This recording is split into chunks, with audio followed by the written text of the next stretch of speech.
Africa Content TV.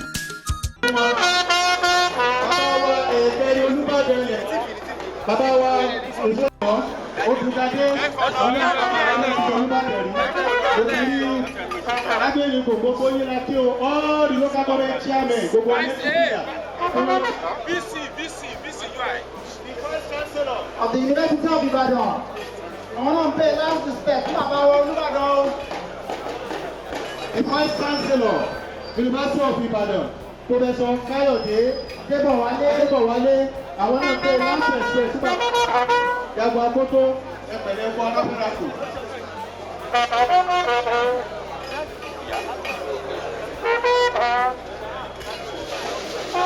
Àwọn mọ́gàjì àwọn náà pé homage sí bàbá wa yẹn. The homage will come to an end in another 2 minutes. While President General will give the talk of thanks tí àwọn àjẹjọ máa lé bàbá wa lọ padà sí ibi tí ara bàbá wọn ni wọ́n ti pàdé wọn ibi tí wọ́n sùn. A kí ẹ̀yin bàbá wa mọ́gàjì adúpẹ́ o. Àwọn ni wọ́n kọjá tí wọ́n kí wọ́n pè last respect tí bàbá wa Olúbàdàn tilẹ̀ Ìbàdàn. Orí wọn lọ́wọ́ tó fi o. A kí ẹ̀yin mọ́gàjì ẹ̀yin gangan wọ́n pẹ́ kábálẹ̀ yìí bí ẹ̀sẹ̀ ní kábálẹ̀ Olúbàdàn náà.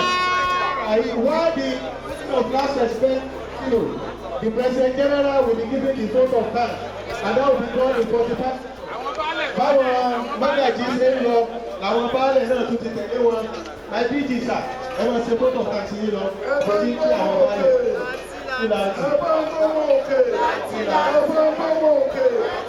Ọmọ òkè dùn ún bí.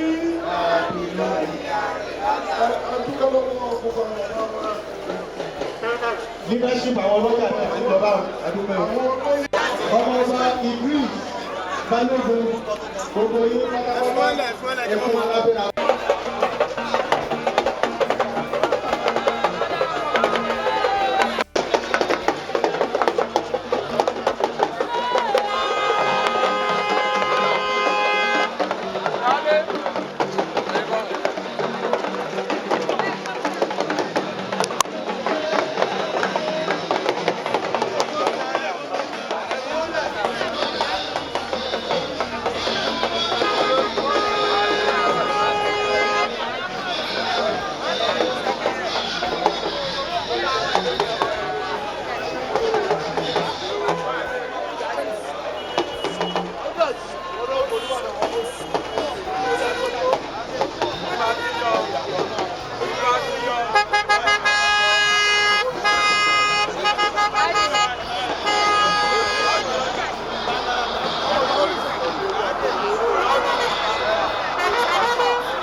ìdárúkọ gbogbo ẹ̀.